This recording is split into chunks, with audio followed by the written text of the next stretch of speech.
have to watch a clock. I don't even have to watch a clock.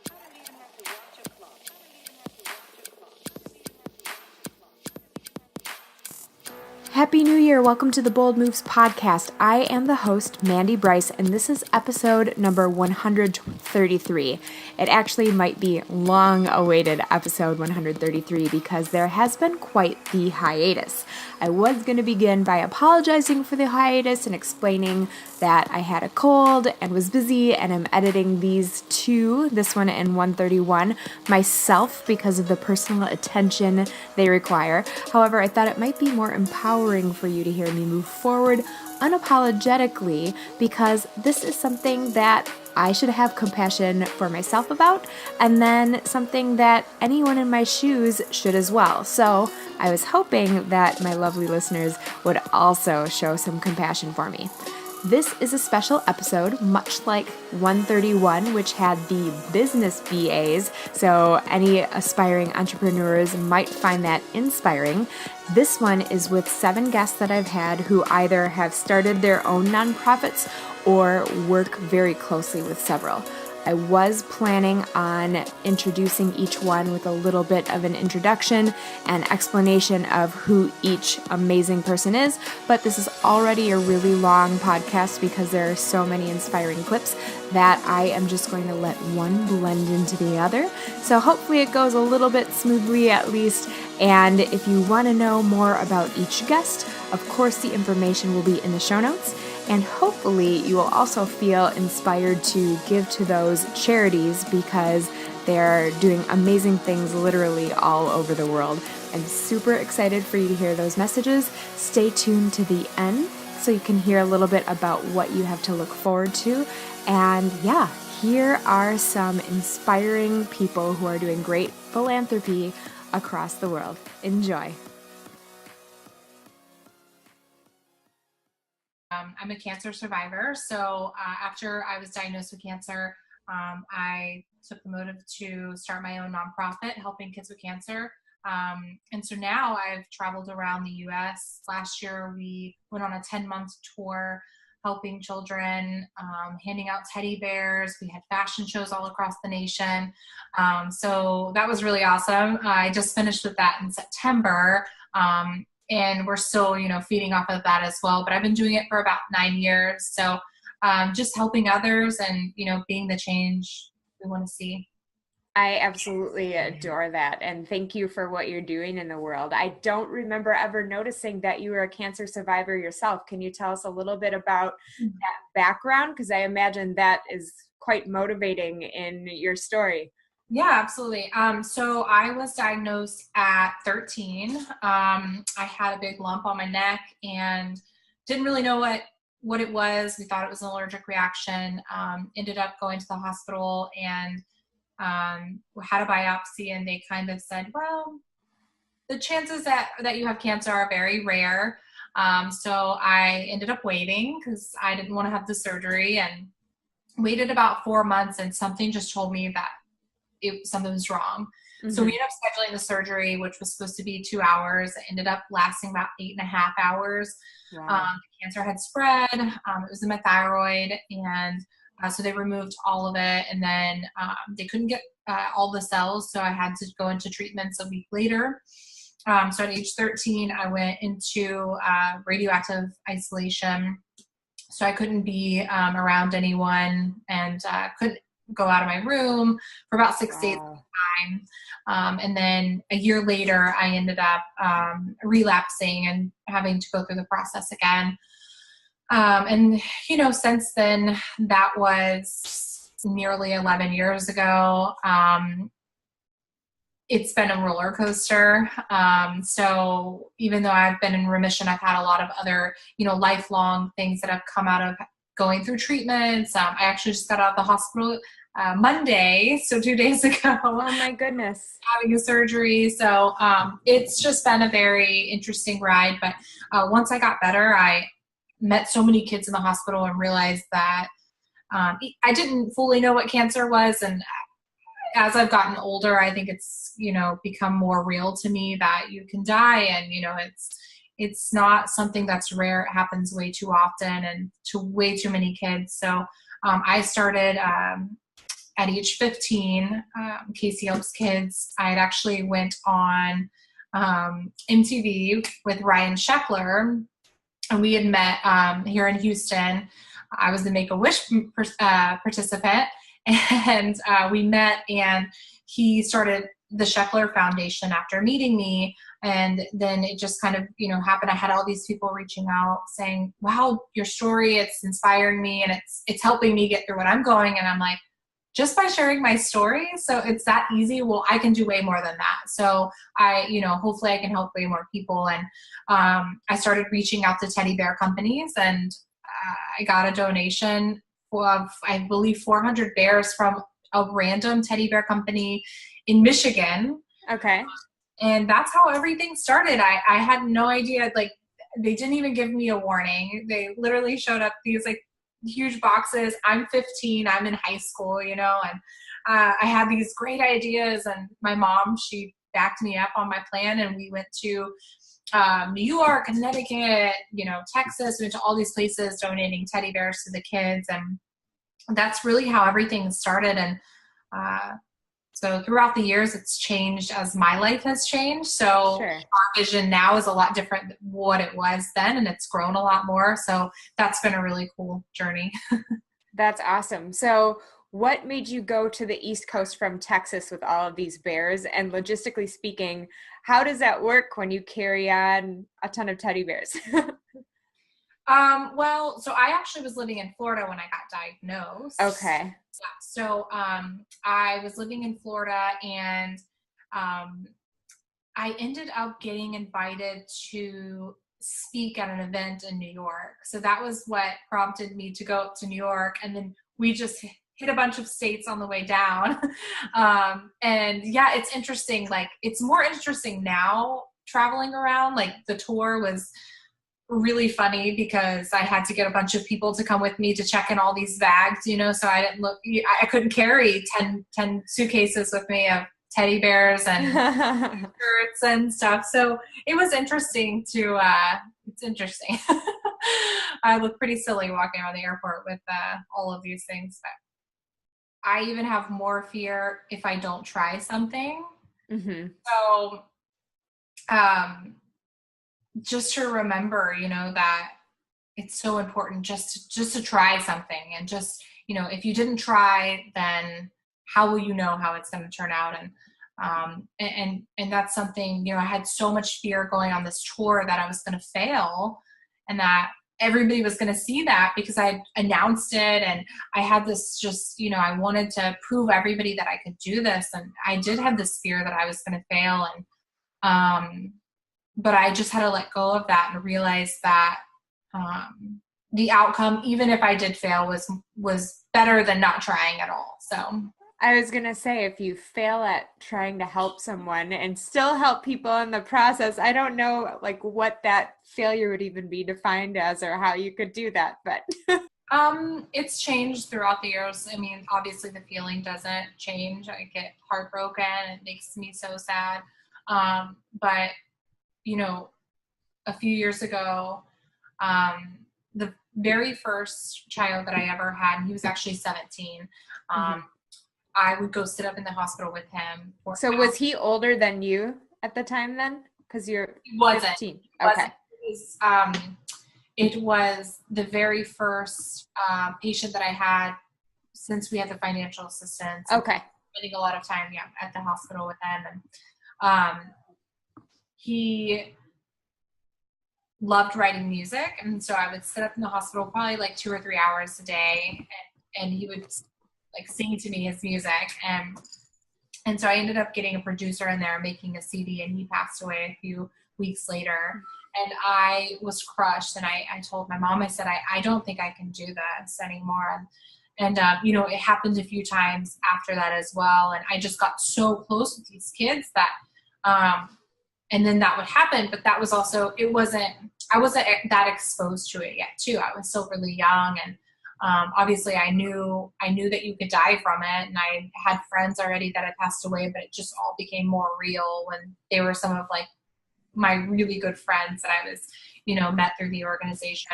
And so I took it very hard, and still, we had, now the numbers become a lot bigger because I do, come in contact with so many more kids and Sure. so many more families. And I've never been able to go to a funeral before. And last year I went to the first one, and it was a little boy that I was very close with, him and his family. And it's just heartbreaking. And I think now I would never say I'm not doing this anymore because of it. It's more of I'm going to do this because of it. And Sure, it fuels you to keep going. yes, exactly. It fuels me to keep going and to be a voice for them. And it just makes me remember why we're doing this and why I won't stop. I'm able and I'm alive. And I'm going to fight for them until cancer does not exist. So it's definitely turned into more of a fuel. I still get very upset about it, but at the end of the day, I say, this is, why we're doing this. And because cancer is definitely not rare, especially in children, and it's not fair. So somebody's listening to this and they're thinking, I have this connection that I would like to make, or I'd like to make a donation, or if they want to get in touch with you and see the new website that you're launching, where are all the places that people can find you online and ways that people can help if they're interested in doing so? Yeah, absolutely. So you can always go to KH Kids. So it's KHKIDZ.org, and that's our website. So that has a lot of information about where we're going on tour and where our fashion shows are and things like that. You can contact us through there. Also our Facebook page, facebook.com/KH Kids with a Z. And then you can find me on Instagram at Casey Love, KASIELOVE, and our Instagram page for Casey Loves Kids is KHKIDZ Inc. INC. I'm probably on here because you met my daughter at a photo shoot, and my daughter Madeline Stewart is an international model, and what makes her different than other models is Madeline has Down syndrome. So Madeline is the only professional adult model in the world with Down syndrome. She's walked at New York Fashion Week 3 consecutive seasons. We're just about to head back actually in 5 weeks for our 4th time. And in the last 17 months, we've traveled all over the world doing fashion shows, doing charity work. We've been to so many countries, so it's been very hard for you to catch up with us. Yes, and I mean, it's 1:15 a.m. here in the Bay Area, and you said it's 8 p.m. in Australia where you live? Ish? At 7 p.m. Oh, 7 p.m. Okay. I'm so glad you were able to do the conversions because I would have been probably at the wrong time. But yeah, I'm so glad we were able to catch up. And I had heard of Madeline before we worked together. So I was super excited when Cece asked me to do the makeup for the photo shoot. She gave me a little bit of background about how Madeline got into modeling and the story behind that, but I haven't heard it from you. So do you want to share how that occurred? So in March 2015, is that correct, or 2014? Yeah, March 2014, Madeline came to me and said that she'd been dancing and she was really hot and bothered and she couldn't keep up with the other dancers in her class, and she started to cry, and she told me that she couldn't keep up. And I said, well, if you want to keep up with the other people in the class, you're going to have to lose weight, because she was very overweight. Mm-hmm. So she decided then and there that she was going to lose weight, and she ended up losing 20 kilos. Wow. Which is 50 pounds, I think. That's incredible. 48 pounds or something. So it completely transformed her. In August that year, we went to a fashion show at the Echo, which is the local fair. And Madeline had never been to a fashion show before, and she saw the girls up on the catwalk and she fell in love with them instantly. And she told me she wanted to be a model. So I thought about it, and then I said to her, well, you're going to have to keep getting really fit if you want to be a model, because, it's really hard work. So she continued on her exercise regime, which was, the gym 6 days a week, and she was dancing and swimming every day. And she was really, really dedicated to it. And then the following April, I took her in to get a professional photo shoot done. and I put the photos on the net. I actually made a public figure profile page on Facebook, and within 6 days it went viral. And she had over 100,000 followers within a week, and it was published in pretty much every country in the world. And since then, as I said, she was asked to go to New York Fashion Week, so that was September last year. And from there, we went to Sweden and Africa and Uganda and London and Canada and Alaska, and we've just been so many places. And she's modelled in Russia for Astrahan Fashion Week, New York Fashion Week, San Francisco, Milan. She's modelled in Australia. We went to London where she danced. Where else has she modelled? She just did Mercedes-Benz Fashion Week in Beijing, China. And she just went over and did Runway Dubai in Dubai, which that makes her the first model that's ever walked with a disability in Asia and in the Middle East. So we just actually come back from Ukraine, where we went over to do a TV show, and 3 weeks before that we were in Lebanon doing another TV show. So yeah, she's she's about everywhere at the moment, so which is really great. Hearing you talk about how you use this profession choice for Madeline as motivation to keep her healthy. Can you talk a little bit more about how that works? Because I don't know too much about what goes on with people who have Down syndrome, but I know that some of it does affect muscle tone and just makes maybe staying fit a little bit harder than for me or you or anyone else who doesn't have Down syndrome.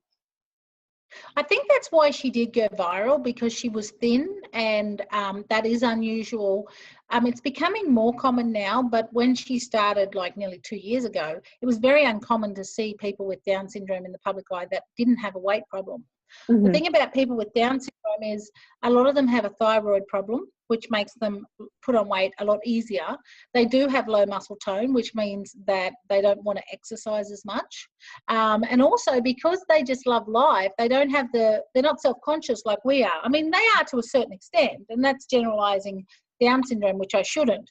But I know my daughter, whether she was 20 kilos heavier or where she is now, she still thought she was beautiful. You know, she never ever thought she was fat. It wouldn't have entered her mind. Like, she used to, when she had a big belly, she used to rub it and say she was Santa and ho, ho, ho, you know. And, you know, that was funny to her. She was never worried about her weight. And because of that, she didn't find a need to lose weight. Like, I look in the mirror and I think, oh, I've got to lose weight, you know, I want to fit into that dress. Well, Madeline never thought that way. But when she couldn't keep up with her friends, that was her incentive. And with her muscle tone, you know, she's super fit. She does 6 hours with a personal trainer a week. And she also does 6 to 7 hours of dance a week. So, I mean, she's at the gym. Like today, she did 2 hours with the dance instructor because she's learning a new solo performance to travel around with around the world. And then straight after that, she did an hour with the personal trainer. So, I mean, she works at it every single day. Plus, she's not very tall, because most people with Down syndrome are lucky to reach 5 foot. So, of course, when you don't have an issue with caring if you're overweight or not, and that's not everyone, but that's definitely my daughter, and also you love food. I mean, she lives for food like her mother. It's very hard for her to maintain her weight. But she's maintained it now for 17 months. So that tells me that her body has a new norm for what it thinks its normal weight is. So I'm hoping that it will remain that way. But she works really hard every single day. And she is super fit and super strong. I mean, when she goes to the gym, she leaves the gym after that hour and she's dripping in sweat. But the next day she's like, Mum, gym? And I'm like, yeah, soon. And she's at me all day until we get to the gym. So she just loves it. That's awesome. And I think just from what you said, there are so many things that the rest of us could probably learn from her. And both from what you said and just after being around her for a couple hours, I felt that way too, just about life. But, you know, first of all, we all should feel great about who we are, not be so self-conscious and worrying about that. And then second of all, a great measure for our fitness should be, can we keep up with our friends? Can we do what we love to do? Can we dance when we want to dance and not a number on a scale or in the tag of some clothes or, you know, whatever. So that's awesome. I'm curious what other kind of lessons you've learned from Madeline over the years. I think the biggest lesson I've learned is to care about the little things. I mean, when Maddie was born, I was very similar to the majority of our population was, you know, keeping up with the Joneses. being happy when I bought the next car, or I'll be happy when I buy a house, or I'll be happy when I pay off my debt, or I'll be happy when I'm a size 10. Well, size 0 in America. But, Madeline doesn't live like that. Madeline is happy. I mean, if she's unhappy, she'll tell you right then and there. The same as if she doesn't like you, she will just not be around you. She'd never be rude to you, but she just will walk away. So Madeline has taught me that the little things are what really matter. And, it doesn't matter if we have the hugest house in the street or the best car. When we die, we're not going to be remembered for that. We're going to be remembered for being good people. We're going to be remembered for the caring and kind things we've done and who we've helped. And, I say to people all the time, if you're depressed or feeling down, give your time to someone, donate that. You will have such great self-esteem from you'll feel good about yourself for helping others. And, that is what is truly important. And she taught me that, and I am so grateful to her for teaching me that. I don't worry about makeup or, designer handbags. I mean, she's a supermodel, and I think we're the only supermodels on the planet that don't have designer handbags. It's just not us. Someone said to me the other day, you better put some makeup on, it's Christmas Day, you want to look great. And I'm like, well, I don't even wear makeup when I sit front row at New York Fashion Week. Why would I put makeup on at Christmas? That doesn't mean there's anything wrong with makeup. Makeup's fantastic, and some people feel wonderful wearing it, and, some people need it for their jobs, and some people just like to play around with makeup. I don't, purely because I never have. But I think it's great that I can think I'm a good person without it. I think when I put it on, I feel super special, and people say, oh my God, you look fantastic. I'm like, yeah, I know when I wear makeup, I look pretty good, but I'm still the same person without it. Yeah, absolutely. I think that's a big movement going on right now with celebrities doing no makeup photo shoots, going to events. I believe Alicia Keys did no makeup. And it's funny that that's even a thing. That really is a big deal. Yeah, she's gone to a couple shows, and it's like, oh, Alicia Keys didn't wear makeup. And then some people were really upset because they thought that they were dissing people who like to wear makeup. There's a big controversy, and it's silly that that's even something that anyone's talking about. It's funny because Madeline wears makeup more these days, and if she's going to a party or something, she just wears a little bit of foundation and a little bit of lip gloss and maybe a tiny bit of eyeshadow. She never wears mascara or fake lashes or anything like that unless she's doing a photo shoot or the runway. But before she started doing that, we used to get so many messages on Facebook. You're a supermodel. Why is your hair always in a pigtail? Why isn't your face got makeup on? This is what's expected of you. I'm like, well, dude, it's not about what's on the outside. It's what's on the inside. So, I mean, I know what people think. I think we are all scared of either what we don't understand or what's different. So if you're a big makeup person and you see someone else without makeup on, it makes you feel uncomfortable. Whereas if you're in a room and everyone's got makeup on, you think you're just one of the pack and you feel really comfortable about being there.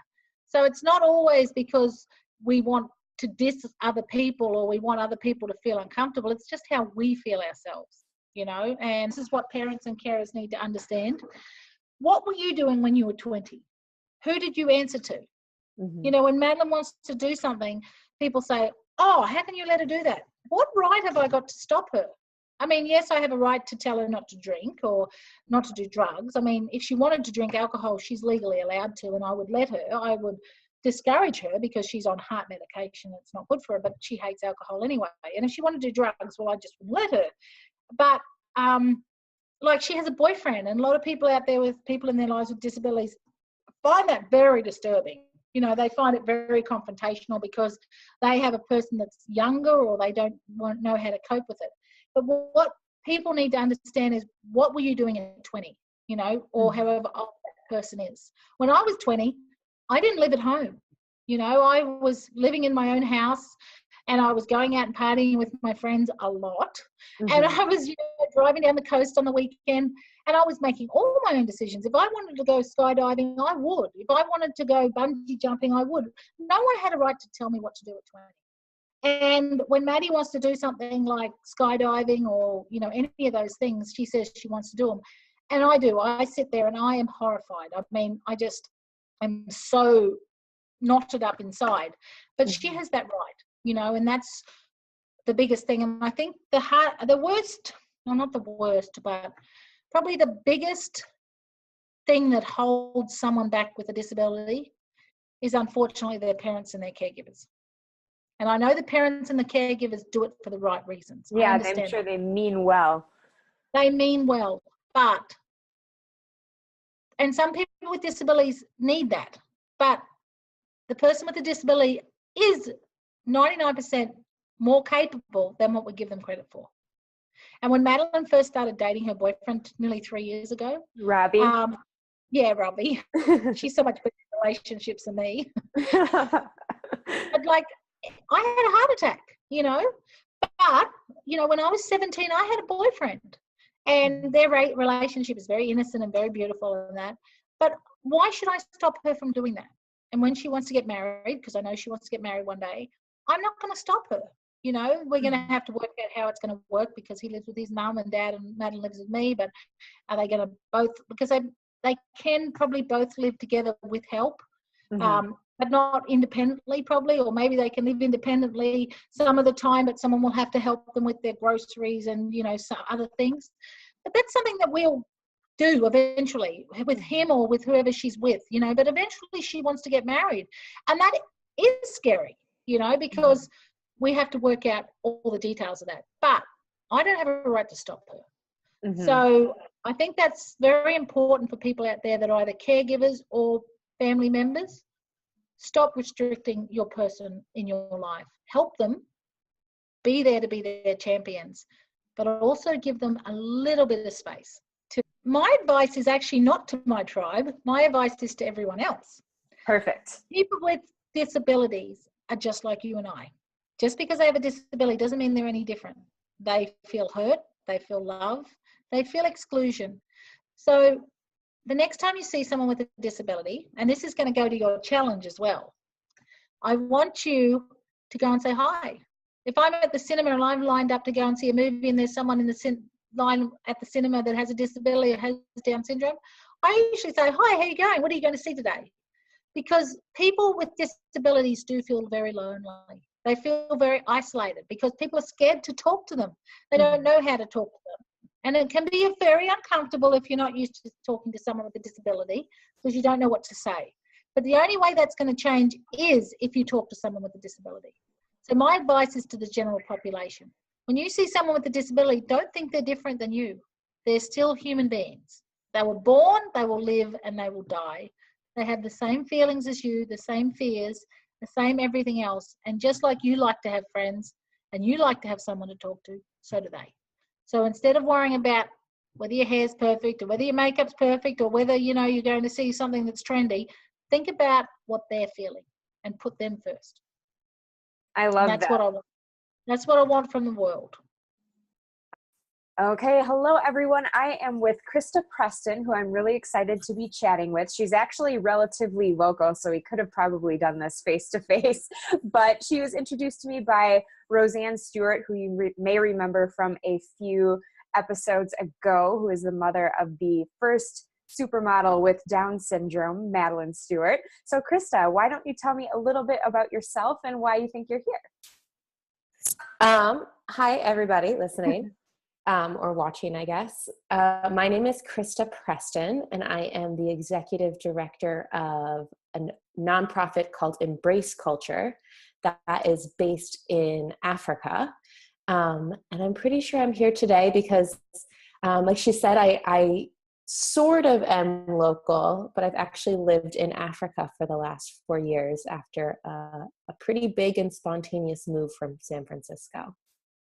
Well, that in itself is a pretty bold move. So why don't you share with us what caused you to move from San Francisco to Africa and how that went?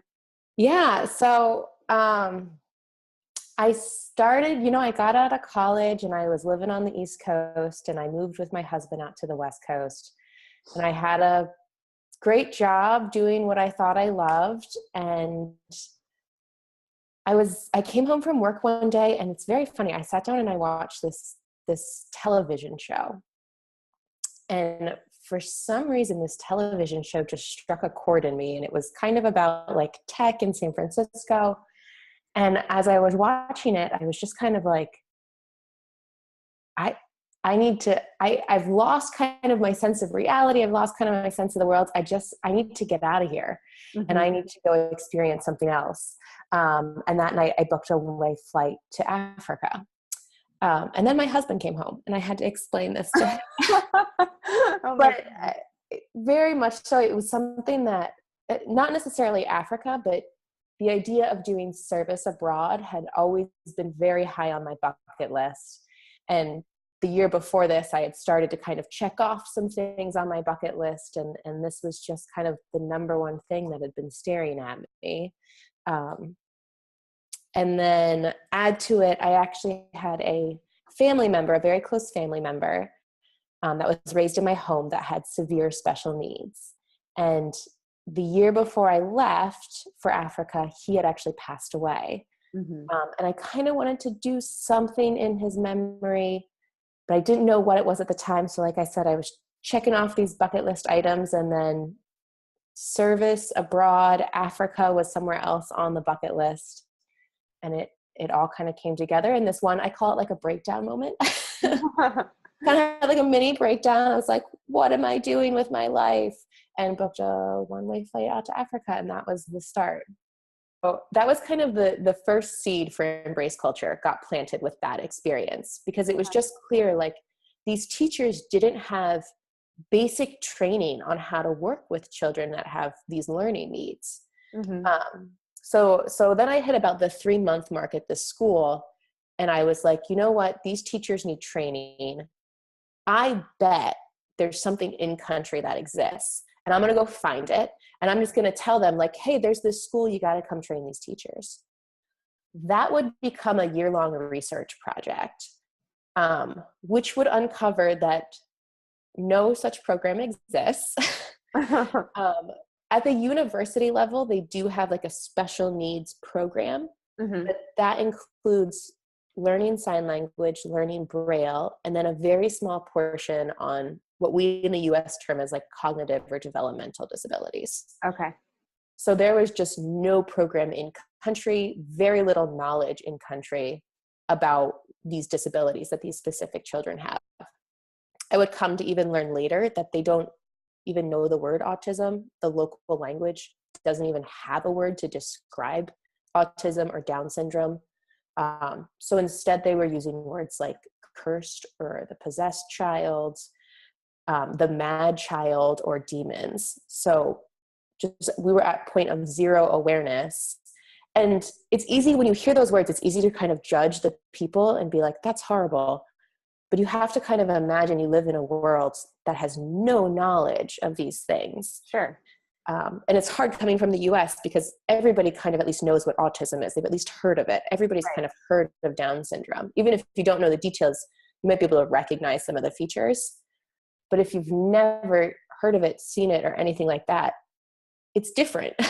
So the way that you just described it, sorry if I kind of interrupted you, but you said that those were the words they used.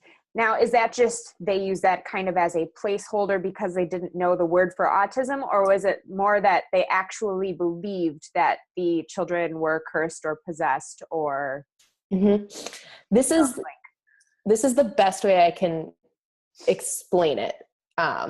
So imagine, for those of you who can see me and for those of you who can't use your imagination, but imagine that my head suddenly just spun around in a circle, like full 360 around my neck, you know?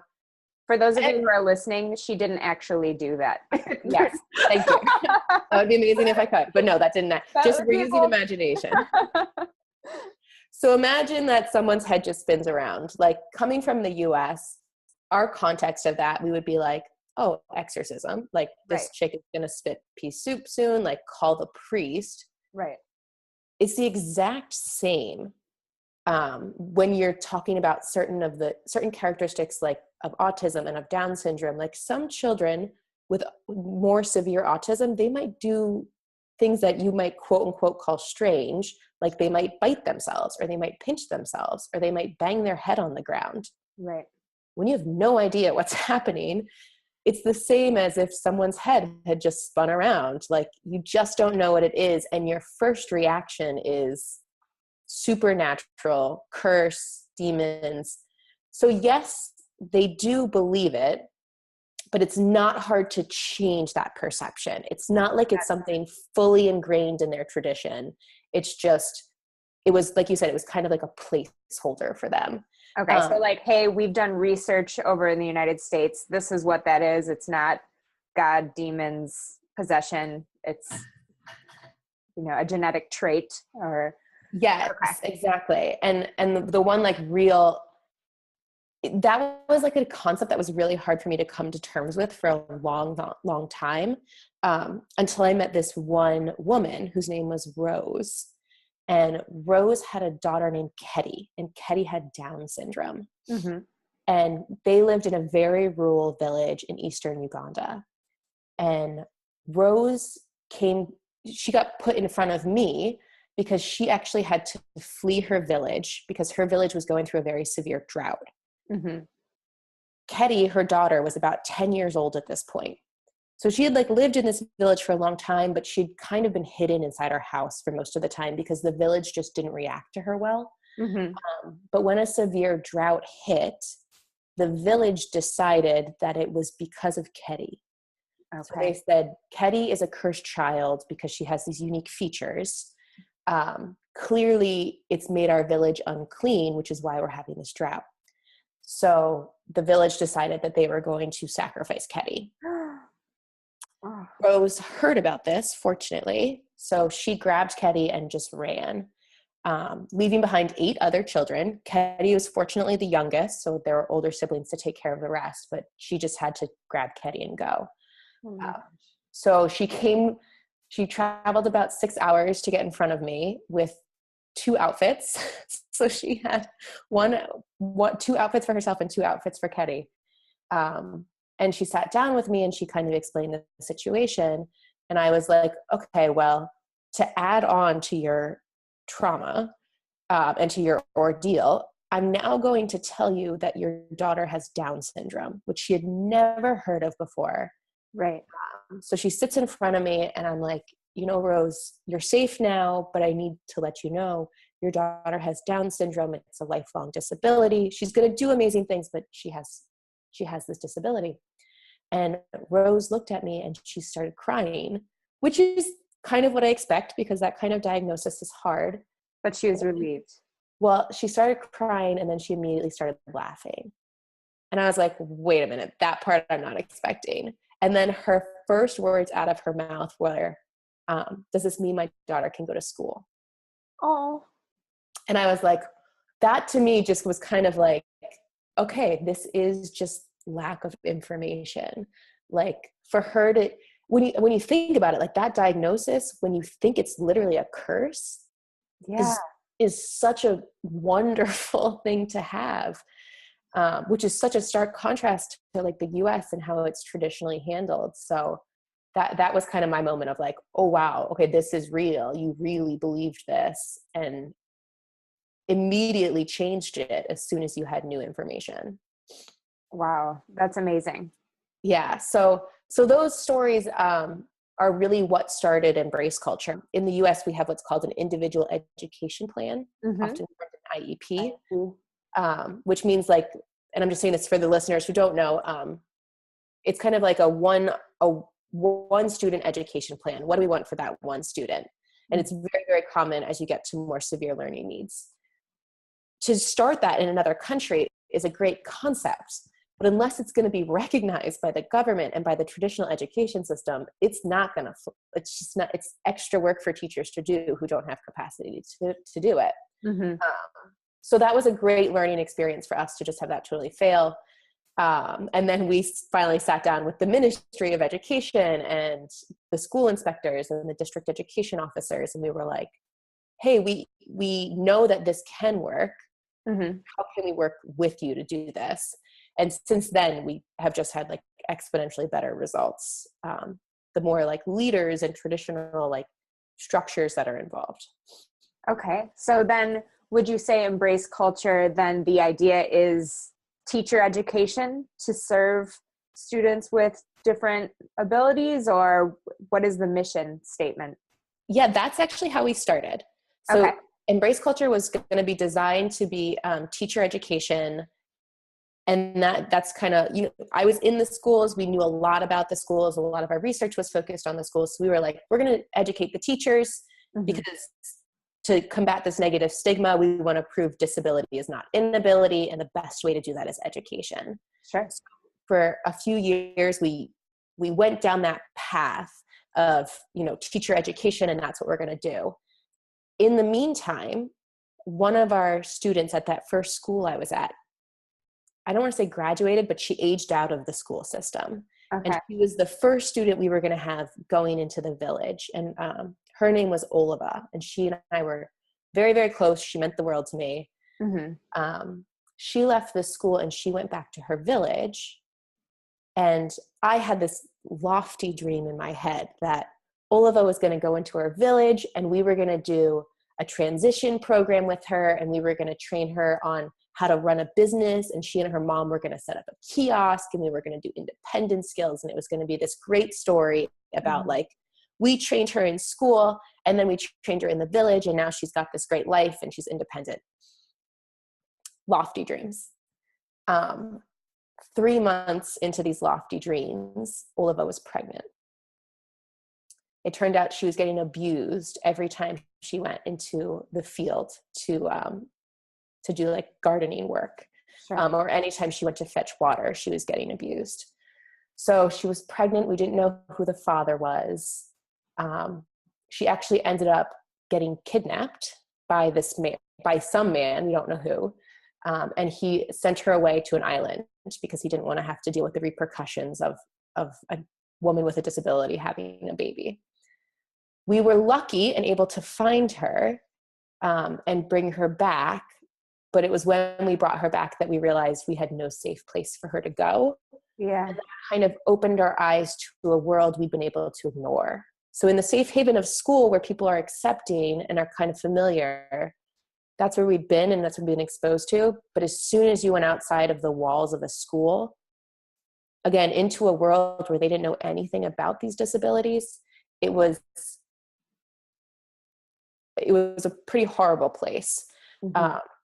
So we did some research then in the villages, and we found very, very high rates of abuse with pretty much all of the women, all of the girls that we've been working with, almost all of the children. And again, this very, very heavy stigma.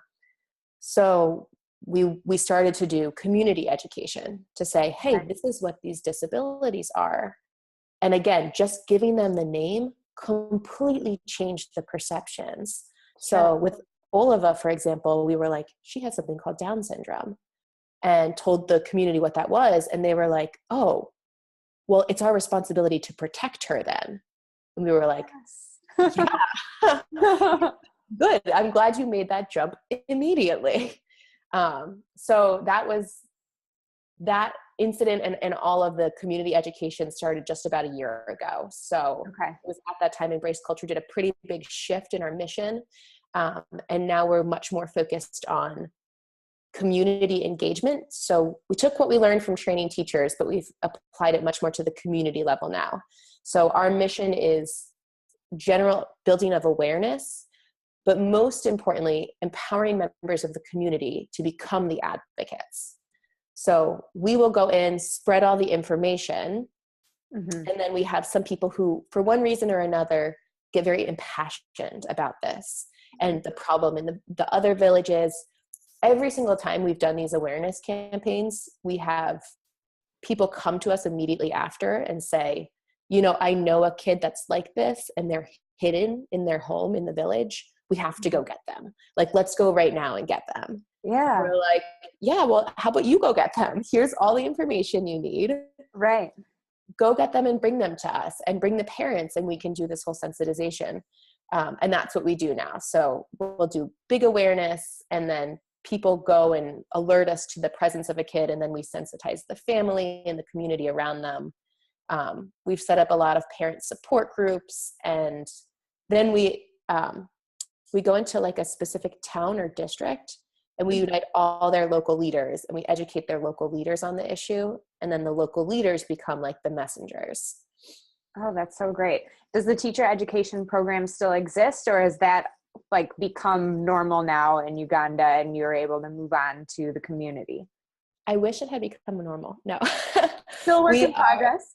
Still very much a work in progress. I will say when you go through the traditional systems, it becomes much more expensive and much more timely. Yeah. For good reason. But what we've actually done for teachers is we do some training workshops, and we've actually are developing a way for them to use mobile phones so that they can access information and lesson plans. So instead of having to go in and formally train every teacher in a country, which is a massive undertaking, we're focused on letting the teachers, empowering the teachers to do that themselves. And if you think about teachers in the US, like what teacher doesn't have a Pinterest board that's like lesson ideas or like does a bunch of Google searches to figure out how to teach something? So that's what we wanted to give them the opportunity of, because they don't have the ability to Pinterest and to Google and to search for all these things. And even if they did, the context is so bizarre. It's so like US legal and policy and resources. Right. Standards and all of Exactly. So we worked with a bunch of professors in Uganda, and we created a lot of information that's Uganda specific. And then we use mobile phones to let the teachers access like literally a library full of information on almost any disability that they can think of. And it's from things from like general information to like, how do I do behavior management, communication strategies, all those things. The easiest way to contribute is obviously financial contributions. So people can go online to www.embraceculture.org. And that's culture with a K. So it's EMBRACEKULTURE.org. And you can actually look through all the different programs that we have and donate to what impassions you, what you feel like is the biggest issue. So that can be orphan support, teacher training, general awareness. And we're pretty proud that just about 100% of our donations go straight to Africa. I'm actually a volunteer. All the expats are volunteers, so we don't take a big admin cost. And then we also have a Facebook group. If you want to just kind of give social media support, there's a Facebook group. Again, it's Embrace Culture. And if anybody's listening and they're in the special needs space, whether it's teaching, occupational therapy, physiotherapy, we do have a volunteer program. So we take volunteers a few times a year, which is always just a really incredible experience to have them there and see what they can create. And it's just an eye-opening experience. I think it's so interesting. Everybody I've ever taken is like, oh, like I thought I'd come in and train all these teachers or train these OTs, and I would be imparting so much knowledge on them. But at the end, every single one of them they always come up to me and they're like, Krista, I feel bad. Like I'm taking so much more than I brought. Oh, that's awesome. And I'm like, yeah, that's kind of the point. That's the point. Well, I definitely have. When I hit that 1 month mark in Uganda, I was like, oh, this is what passion is. Like, this is the thing that people talk about. I understood passion as a concept, but I didn't understand how something could become your life, like that single driving factor. And as soon as I started working with these kids and doing this work, every day, it's just clear that this is my purpose. For sure, this is my purpose in life. And I'm so passionate about it. Like I can work 18-hour, 19-hour days like I used to, but it doesn't feel like it. It's just exciting. Like I will be sitting down doing something and I will be like, don't interrupt me. This is like the greatest thing I could be doing right now. In 2001, so 15 years ago, when I worked at an agency in Milwaukee, my best friend was diagnosed with stage 4 non-Hodgkin's lymphoma cancer. And I was just devastated by it. And he was just like the strongest person in the world. He was going through chemo. He only missed a day and a half of work while going through chemo. And he had 6 lumps and in his bone marrow. So they gave him 3 months to live. And so ironically, about a day or two after he told me he had cancer, I was really sick. I had 102-degree fever. I'm laying on my couch and I'm asking my wife to take care of me, like get me water, give me medicine and all that stuff. And I was laying there going, this time tomorrow, I'm going to be better. And he's got 1 less day to live. Yeah. And that kept on going back and forth in my head. And so what I did was, and I didn't have a voice. I lost my voice and everything at the time. So what happened was I got up and I had a small recording studio in my basement at the time. And from 10 o'clock at night until about 1 a.m, I wrote this song called This Time Tomorrow. And I didn't know what to do with it. So I recorded it, and I still have the original version, where I had no voice. And it sounded really, really bad. But about a week later, I went to lunch with my friend. His name's Dick. And I was in the car, and I played it for him, the bad vocal version. He's your best friend. He won't judge. Exactly. He wasn't judging. And but he's an extreme introvert. So he's very private. He only speaks. He speaks when spoken to, kind of thing. Now him and I are good friends, so we talk a little more. And he actually got emotional when I played the song for him, and he said, "You got to do something with this." And I'm sitting there going, "This is before YouTube. This is before iTunes." Okay. So I'm like, what does that mean? What am I going to do? Right. Lo and behold, 9/11 happens. Sure. .com explosion happens, and the agency I worked for got hit pretty bad. So I actually volunteered to be laid off. And my wife was pregnant with our second child at the time. She was about 5 months pregnant. In January, I left the company, and right after I left the company, I was freelancing, and for whatever reason, I took out a $15,000 loan to buy video equipment that I've never used before in my life to film a music video to this song that I wrote. Okay. It was crazy because I didn't know what I was doing. I'm a photographer, not a cinematographer, but so I just took everything and I did that. I asked a bunch of people to help out. Well, about a year and a half later, I had that music video was done. And for a summer, I opened up for some local cover bands and stuff like that. And just to promote it, trying to raise some money. And I was trying my hardest to just inspire people and stuff like that. And it was tough in the beginning. It was really, really hard because, again, I was a complete nobody playing a song that no one knew. But every single time I played, I'd have a line of people on the side of the stage wanting to just give me a hug. Wow. And which was pretty crazy because I was playing in some really horrible areas. I had people spitting in my face while I was playing the song. Oh, it was pretty traumatic. And even on those shows, like that particular show, it was in a small little town called Lebanon, Wisconsin, just a big beer fest. And I'm sitting there, and all I do is play the song and tell the story. I'm only on stage for 10 minutes. That's it. Okay. So you would think people could hold their lives together for that long and be. You would think. You would hope. Even that show, I finished. I was just like, I'm done. I can't do this anymore. And I looked to my left, and there was like 10 people waiting in line just to meet me. Yeah. So, but I did shut it down back then. I did it. We premiered the music video.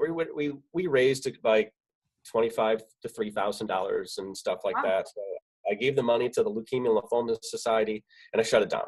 I couldn't do it anymore, and it was just too emotional. So fast forward to 2010. So about 8-9 years later, Leukemia and Lymphoma Society calls me up and said, "Hey, will you re-release the song? We're coming up on Dick's 10." Oh yeah, by the way, Dick is still alive. Yeah, I was waiting for that, and not punchline, but yes. So I actually had to rewrite the last line of the song. So it ended very open-ended. You don't know what happened, and it was semi-angry angst at the end of the song. So I got rid of that, and I changed the end of the song to "You've won that battle." That was the last line of the song. Best remix ever. Yes, it was pretty amazing. It's pretty amazing. And so what happened was in 2010, they asked me to re-release it, and I said no. Week later, they call me again. They go, "Will you please re-release it?" I said no for a second time. And then the third week, they called me up and they said, "Will you please re-release the song?" And I now had 3 weeks to think about it. So I had an idea. It's like, I'm not going to re-release the same version. It's too old. It's not current anymore. So I had an idea to do a "We Are the World" idea. So grab 40, 50 local Wisconsin musicians and do just like We're the World. So I know a lot of musicians, but I have a really good friend, Tony Goff. He actually knows, if I don't know him, he knows the rest of the musicians in the state of Wisconsin. Sure. So within 6 weeks, we recorded We Are the World version, which is now the 2010, we call it the All-Star version. Okay. And that was the beginning of what is now today. So we did that. We had our first gala at the Pfister Hotel in Milwaukee. We raised like $7,000 that night. The campaign ended up raising around 20,000, 25,000, something in that area. But there was more to it. We were doing other things. We gave all that money to Leukemia Lymphoma Society. Okay. In 2011, they asked again, they go, will you please? And my business partner, Deb Zindler, she was nominated and won Woman of the Year that year because of the campaign. The second year, so 2011, they asked me to do it again. They said, well, they wanted me to be Man of the Year. And I said, no. So I had nominated. Which they're used to hearing from you. So I nominated Tony, my good friend that helped me do the year prior. So we nominated him. We had our second gala at Calatrava, the art museum in Milwaukee. And we had like 400 some odd people there. We raised 55 to 60,000.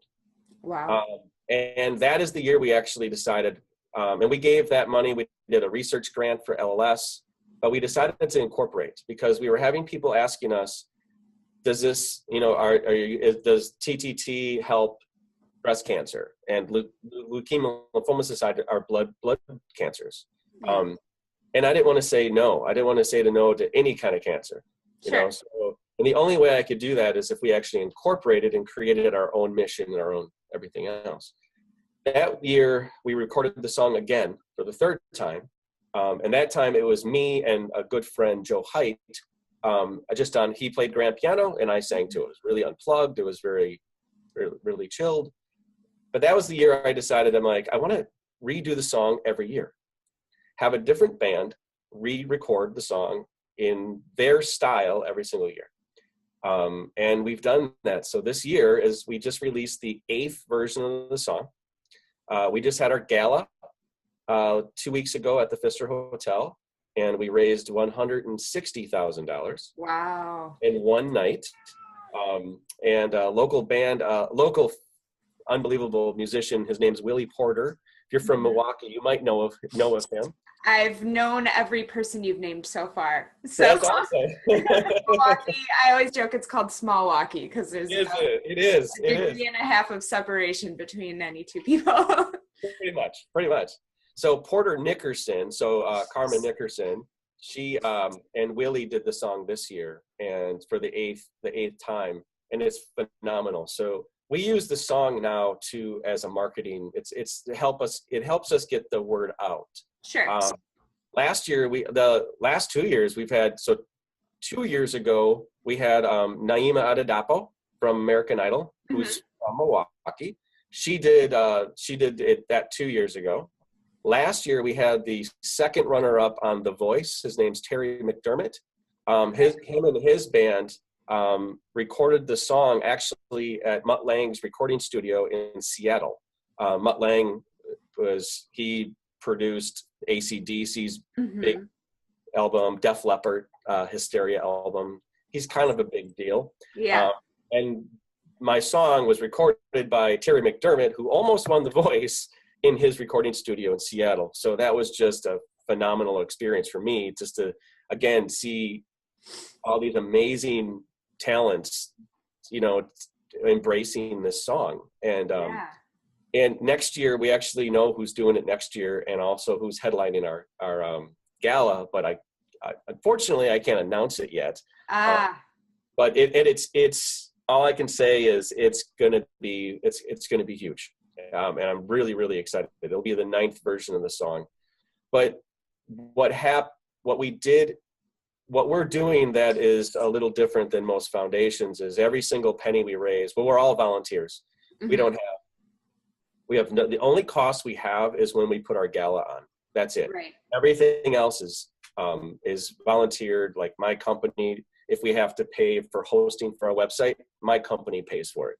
And Tony Goff, if we need shipping or something, his company pays for the shipping, or him and I sort of share a lot on that.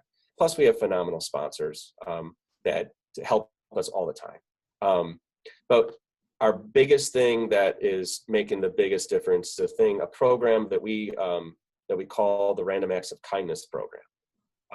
And this is the part that really has stretched out beyond the state borders of Wisconsin especially this last year. 4 years ago, my New Year's resolution was I wanted to do a pay it forward, or a random act once a month for the entire year. Okay. What I did is I went into Starbucks and I'd give them $50 and I say, buy those people coffee, and I'd leave and I'd sit and I'd watch them.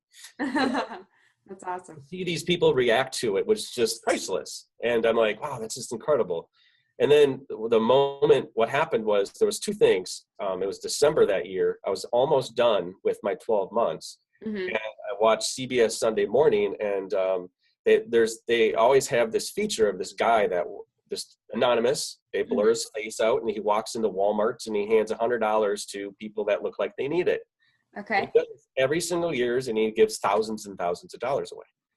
So at that moment, my December of that year, my random act was I was at a pick and save in Pewaukee, and I saw a woman behind me that had all this food. She didn't look well off, so yeah, I profiled her. I was just thinking I would probably be profiled just because I go to the store looking really rough. I know. It's tough. It's really, and I'm sitting there like, oh, but the part that got me was she had this food, and then she had a basket on the floor, and she was doing calculating. She was calculating what she had, and she started putting stuff into the basket on the floor. So she didn't have enough money to do that. Yeah, so that's heartbreaking. I walked around and I gave the cashier $150, and I said, tell her to grab everything off the floor, and then I left. And I went outside and I watched it. I watched it from outside, and that was the moment that I'm like, okay, this is what we're doing. So what we did was the January of that year, I brought it to the board and I said, okay, this is what we're doing. We're going to do random acts of kindness. And we're going to surprise people. They're not going to see us coming. We're going to knock on their door and hand them whatever money we have at the time. At the time, we weren't making a lot of money. So we started off as we did our first random act of kindness. We went to Children's Hospital. We went into 10 rooms and gave all 10 rooms $1,000. Wow. Which was pretty cool. And that's where we're like, okay, this is definitely what we're doing. So that first year we did about 10. The second year we did 10. So it'll be a year. So the year we're in right now, so last year we did 9 or 10 random acts. Okay. This year we hit 30. Wow. I was gonna say, I thought you said you were in the 80s total. We're actually in the 60s, but okay. If you add in the nominations we have in house right now. So, and this is the amazing thing. So I have personally been on 43 of the racks. I've been in 43 homes, and we hand a check. So basically what happens now is we hand you a check and we give you a hug and we leave. We're in each house for no more than 5 minutes. Wow. And the turning point this year was, all of a sudden we're getting nominations across the country. The one thing I did learn is everybody, I think, struggles at some point in their life of why are we on this earth? Sure. And a couple years ago, I thought it was because of my advertising, my videos, my branding firm, my company is why I'm on this earth. And my company is here to support why I'm on this earth. And this time tomorrow is definitely why I'm here. And to walk into these people's homes, and complete strangers, they have no idea who we are. Right. And we walk in and they're literally going, some of them don't want to let us in their house. I was wondering if you sell vacuum cleaners or something. And it's pretty remarkable, especially when we're going outside of the state now, you know, and it's become a passion, and I'm an emotional, I get extremely emotional about the topic, and it's guaranteed that I will break down on stage every single time we have a gala. And it happened again 2 weeks ago. And it's because I see these people's faces. Right.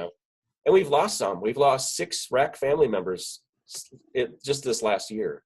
Oh. So I get to know these people afterwards, and they shoot me emails and they give me their updates, and I get the, hey, I'm doing better today, or I get the, my son's not doing good and he's got less than a week to live, and I get both sides of it, and and I get it weekly, and which is still really, really hard.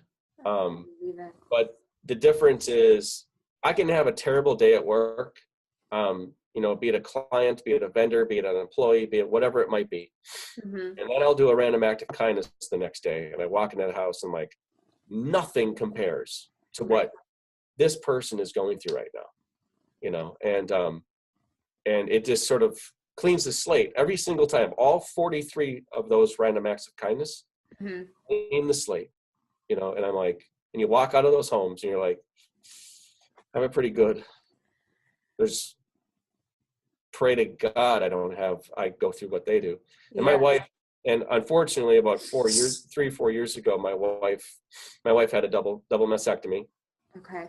And so it's different when it happens in your own home. See, now I'm getting emotional. So the 2 hardest, most challenging, like outside of your comfort zone things I've ever done somehow turned into something, so it has a lot to do with just following and taking gambles, but educated gambles, right. And try to make right decisions on a daily basis. I think the challenge was always, everybody I think has like, here's my goal. My goal is always the finish line. That's everybody's goal, is a finish line. Right. The thing that I have always done is like, don't create a finish line, because you got to go, you have to run that marathon, and you're going to have so many steps along the way in that marathon. And if you don't get to the end, it doesn't mean you failed. So my philosophy is don't designate a finish line. Designate, okay, how do I get past tomorrow? What's the decision I have to make today that's going to make tomorrow successful, not 3 years from now? Because if I don't make tomorrow successful, 3 years is irrelevant, and honestly, just don't give up. If you believe in yourself, but also drive. It's funny when we interview people for Z2, when we're trying to get new designers or cinematographers or whatever position it is, everyone thinks we're hiring them because of their portfolio, and your talent is a given, your technical skills are a given, your drive, your desire, your heart, that's not a given. And that's what I'm interviewing. That's when I'm trying to find people.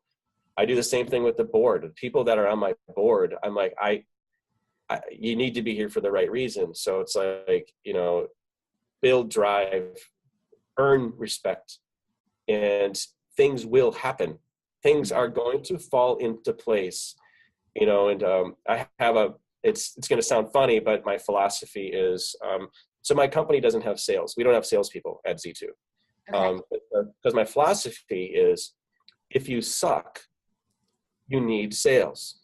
So don't suck. Don't suck. Good advice. So, and it doesn't, and that covers a lot of different things. It means do good work, but while do good work, be a good person.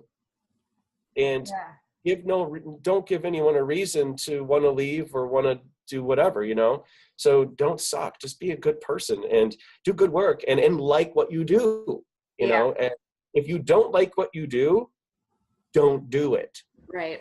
Find something else. I sit here today, I was born with hearing problems, and I'm sitting in a recording studio. Right. I love what I do. I love video, I love photography, I love design, I love strategy, I love marketing. You know, I take all that stuff and I embed it, and that's how I support This Time Tomorrow now. And I love what I do. And if I ever hit a day that I don't love what I do and I'm not helping people, Right. I need to hang it up, you know. And I think anybody, and it doesn't matter your age, you know, you can be 16, you can be 12, you can be 80. That philosophy should be the same, no matter how old you are. Well, I guess it started about 15 years ago when I moved to Los Angeles. So I'm originally from Chicago, and I moved to Southern Indiana with my parents. And when I was 25 out of college, I ended up moving to LA without a job, without a car, without friends, without anything. And I bought a ticket for 3 months. I was like, I'm going to stay for 3 months, and if I don't make it, then I'm going to go back home. And so I ended up never using that back end of that ticket, and I stayed in Los Angeles. So that was probably my big move that really kind of changed my life.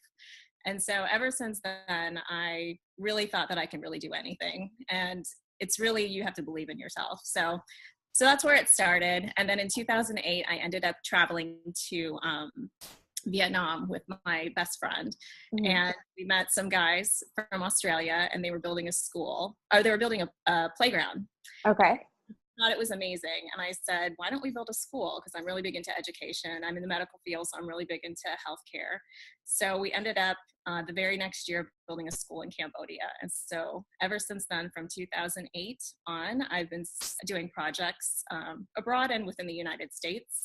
Okay. And then in 2010, I started my own foundation. And ever since then, we've been doing projects ever since. And then last year in 2015, we started the application with the IRS to get our 501c3 through the US government. And we got it last August. Congratulations. Thank you. We're an official nonprofit. So that's kind of how it started. And then throughout the last several years, I ended up writing a book.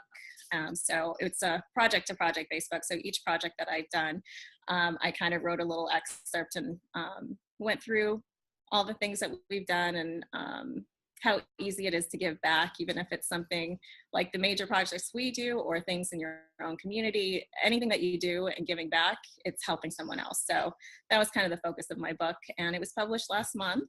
And we do schools. Our first project was in Cambodia, and it was a school for 355 kids. And then we do water wells. We did a water well in the Congo, Democratic Republic of Congo. Okay. We built homes. So we go to Guatemala annually, and we build homes for families. Next year, we're building a school for a 2-room school with a bathroom for some children there. What else do? We do boarding houses. We sponsor children to go to school. Orphanages. Next year, we're thinking about going to the Philippines and building a feeding home, because there's a lot of typhoons and really bad weather there. So people are literally that don't have homes, they sit outside and they eat in this horrible weather. So we're thinking about building some sort of shelter for them. So it's pretty much anything that needs to be done. Now that people know that I do this type of thing, we get more requests for things to be done. So it's easy.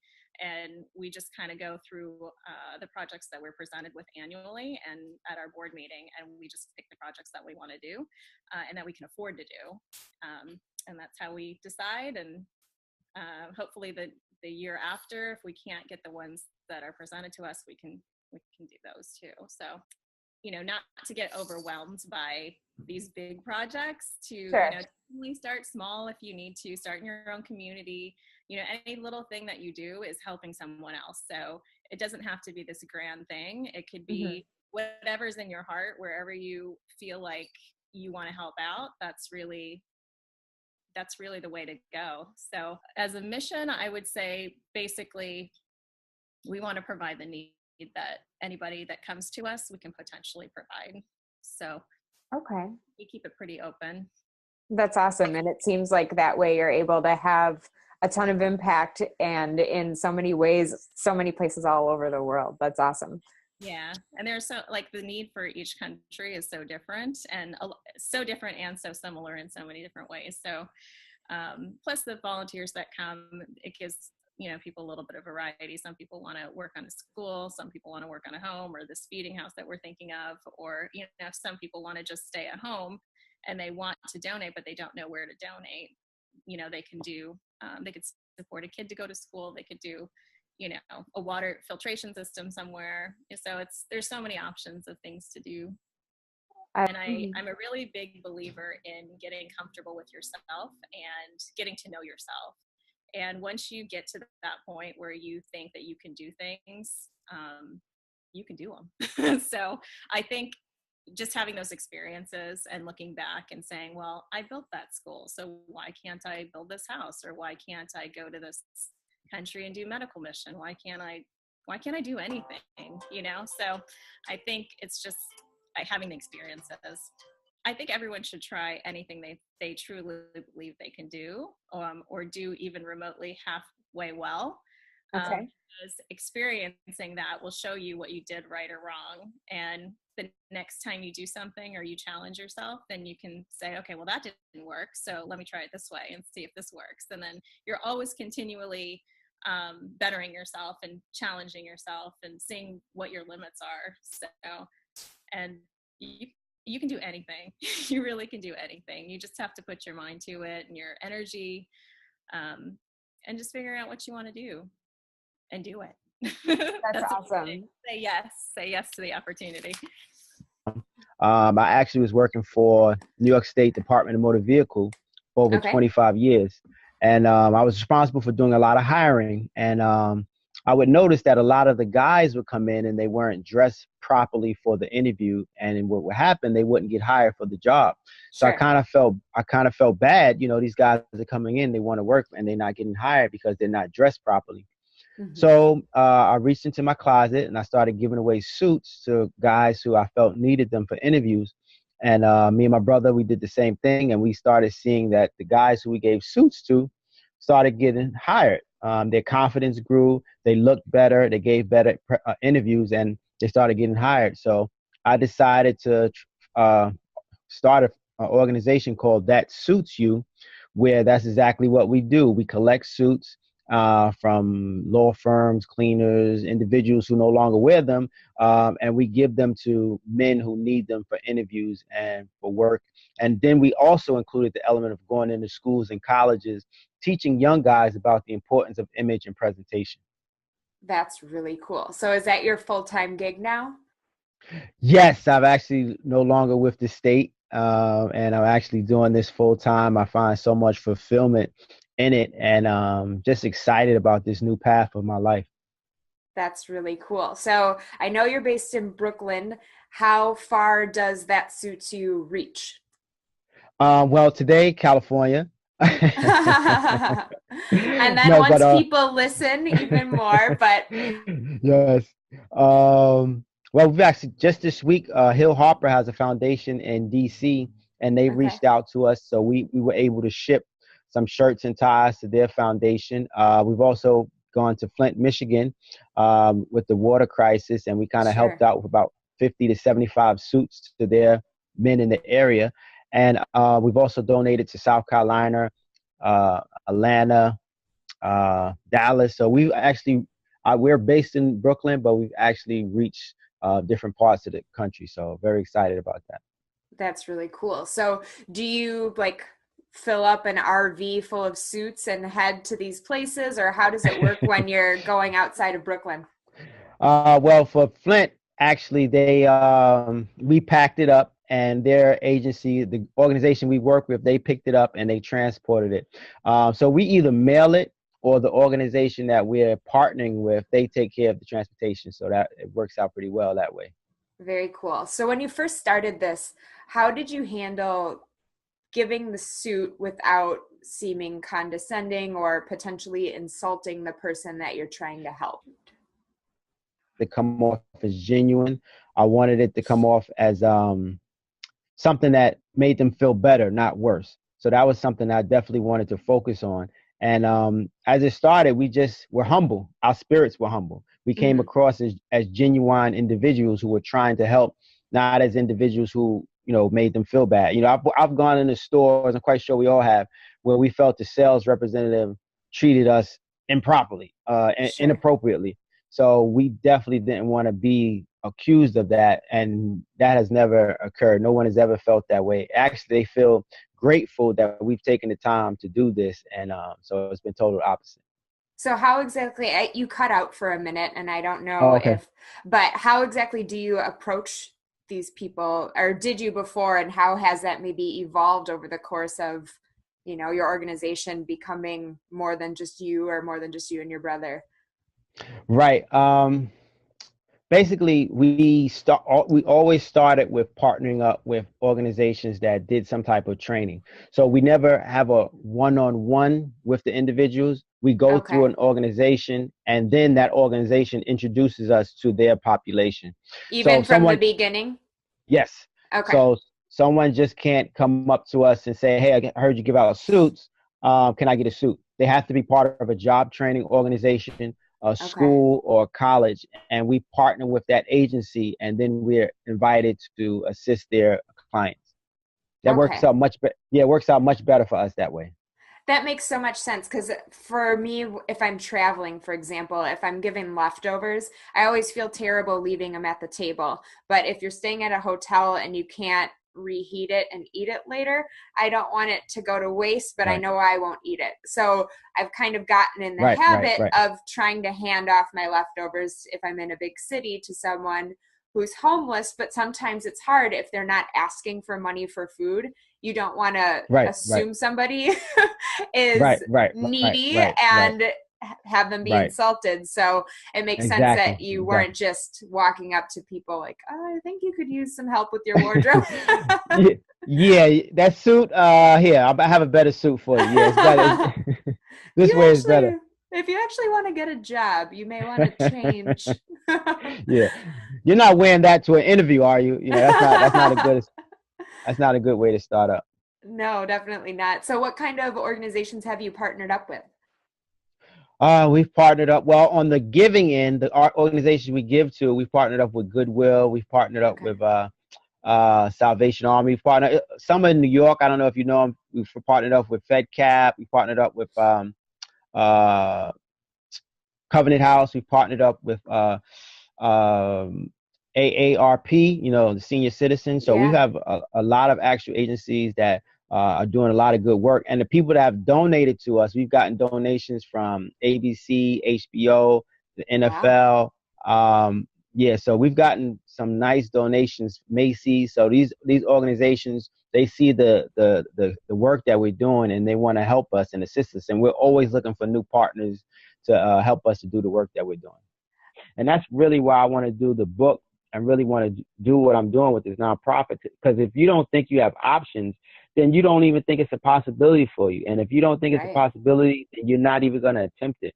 So, I would rather go hard in doing what I'm doing now than to just take it easy and do work for the DMV. And I could have stayed there for however long, retired, but that wouldn't have given me the joy and the pleasure that I receive now.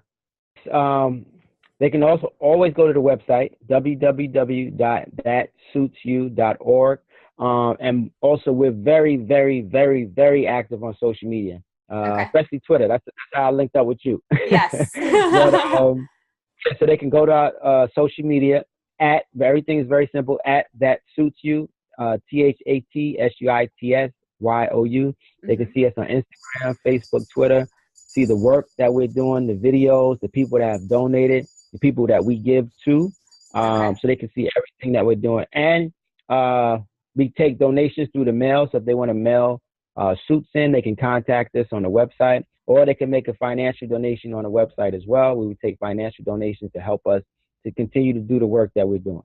One of our mottos is we want to train the inner man and suit the outer man. So we can't just say teach them what to do and then don't give them the tools, and we can't just give them the tools and not teach them. So we want to do both. I always tell them it's like out here, in Long Island, they have at nighttime it's pitch black, and you can't see anything. But as you get closer to the house, they have the motion detection lights, and as you get closer to the house, the lights automatically come on as it detects motion. I always tell people that's usually how That's where your resources, your relationships, that's where everything you need is at. It's in the dark, and it's going to stay in the dark until you ignite those motion detection lights as you begin to walk in the dark to what you need. Then you'll see the resources and the people you need and the information you got to have. But as long as you don't walk and you keep being afraid of what might happen, you'll never trigger the lights to come on. I have never heard that analogy, but I absolutely love it. Thank you. Yeah. That's I found that to be so true. We always think about how are we going to get it? How is it going to happen? But it's never going to happen as long as you stay in the same spot. You have to trigger those lights to come on.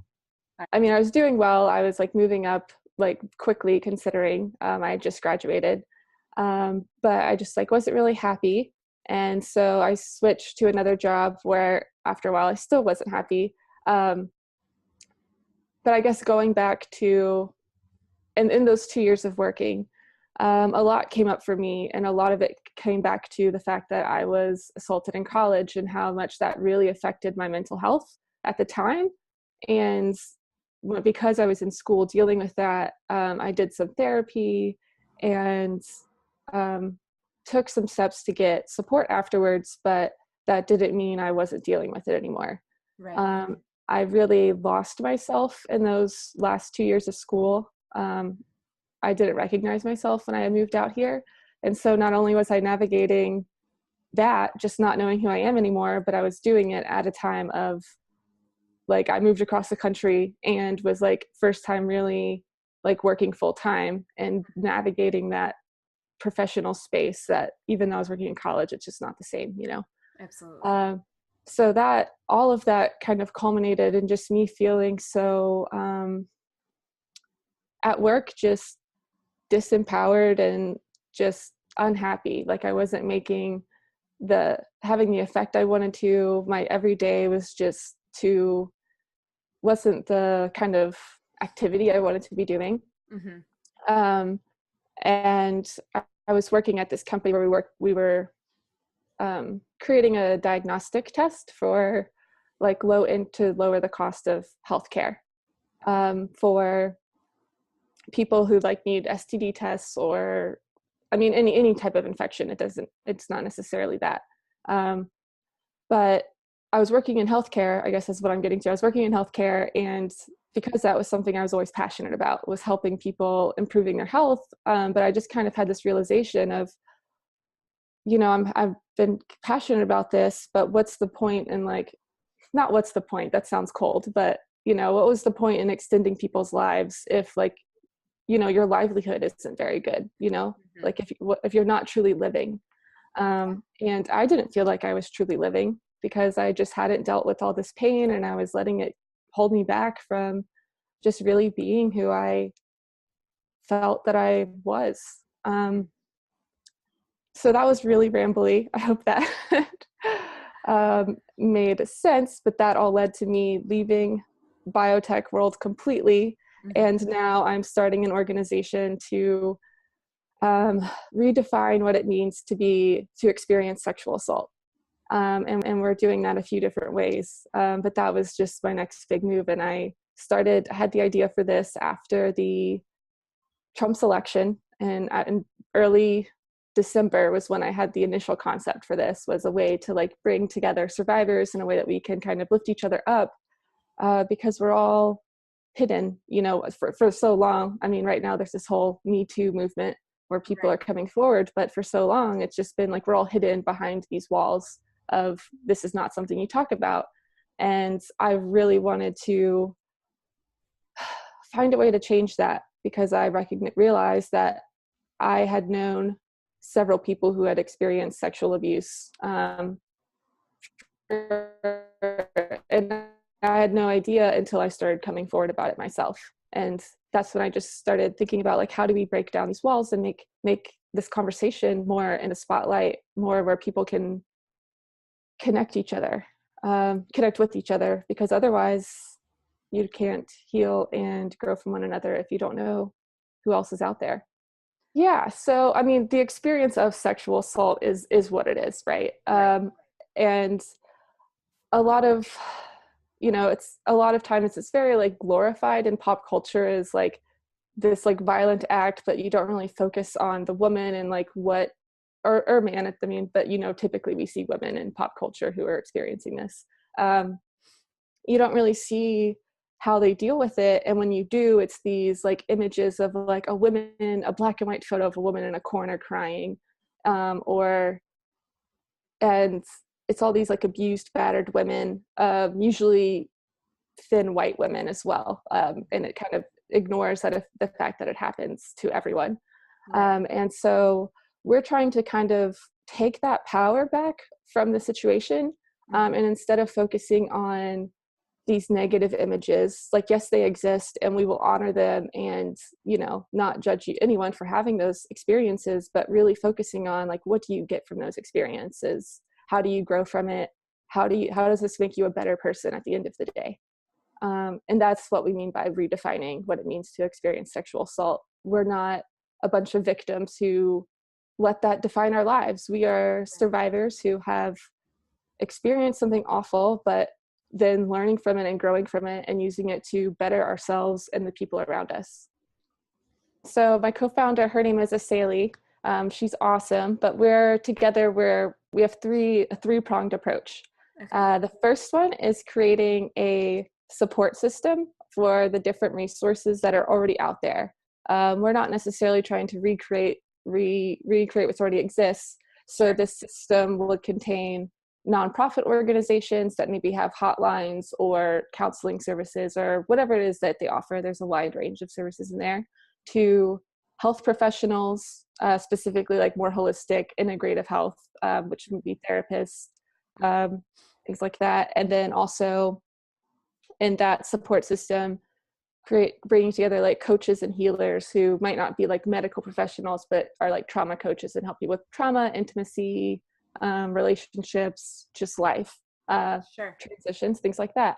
So that support system is, that's the first thing. And that's kind of like a resource directory that we're currently growing and looking for partners that want to list their services. And the second phase is the online community, which will be for survivors to connect with each other. That would be coming, that's not going to launch until probably April is our plan, which will be Sexual Assault Awareness Month when that really goes live. And that's, for people to connect with each other and create their own groups locally. And that becomes for me, a huge step of my healing when I moved to San Francisco was joining a women's circle where we met every other week. There was 5 of us. And we met every other week to just talk about life and what we're passionate about and things that have affected us. And that was so pivotal in my own journey. And so creating a way to make that more accessible, and specifically centered around sexual assault and kind of healing from that. And then the third step is a self-care subscription box, which is really it's the fun part. Not that the other stuff isn't fun, but it's not a fun topic either. So, but this is the box. I mean, a lot of people are familiar with the subscription box model, like Birchbox or something like that. Sure. And ours is self-care items primarily sourced from other survivors or like marginalized people. So that might include like little feminist or zines and pieces of artwork, to like candles and mugs and like an art project in each box. And we're trying to, the long-term plan is the community and the subscription box will be kind of linked so that there will be projects in the box that you will do with your community. So that's a great idea. That's not coming yet, but that's in the pipeline. Maybe I'm giving too much away, but and the fun thing about the box too is the whole box itself is like a giant coloring box. So you know how like coloring is supposed to be a way to like really distract your mind from everything that's going on. We're commissioning an artist. Like every time we order a new batch of boxes, we'll have a new artist commission them and like design something that you can color so you can reuse the box and re-gift it or do whatever you want with it, but it's all reusable too. Oh, I love that. So we're really excited because it's like at every step of the way, we're like supporting survivors. So survivors are supported in their own self-care. By buying what you're buying is you're supporting the livelihood and like finances of other survivors who are like, small businesses, like maybe just making this on the side. So most of that information, we do have a website, but people who are interested in buying, we're selling only through our crowdfunding campaign right now. It just launched a couple of days ago, and it's on I Fund Women. But if you want the short link, it's bit.ly/SA, that's capitalized, crowd, CROWD. But that's where they could find it for now.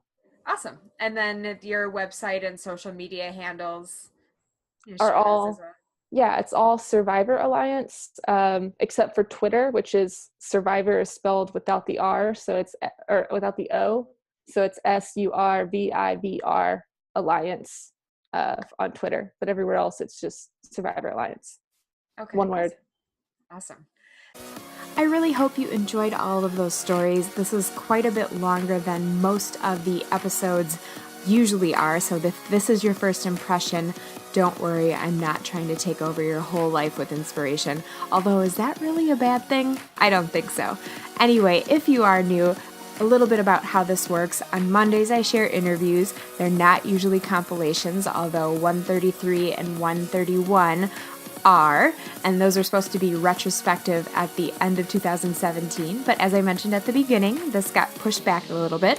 And then on Fridays, I do a challenge from Monday's guests. This one, since there were 7 guests, I don't have 7 challenges for you. They already gave their challenges back when they were originally on the show. But I do have one that they inspired me to create, so stay tuned for Friday.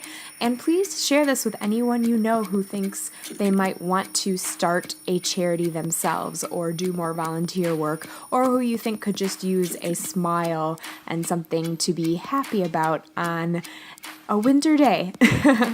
Of course, I would love it if you subscribe so you get a notification when that Friday episode comes out. And like I said, I would love for you to share. If you're interested in being a guest, please head to www.mandiem.com/guest and fill out the form so I can get all of your information and see if you would be a good fit. And please make sure, if you're feeling generous and have a little bit of time, that you leave me a review on iTunes, because that is a great way to show people through iTunes' algorithm that this podcast is worth listening to. All right, I hope you have a fantastic week, and I can't wait to share the next challenge with you on Friday. As always, be bold and have a sparkly day. Bye-bye.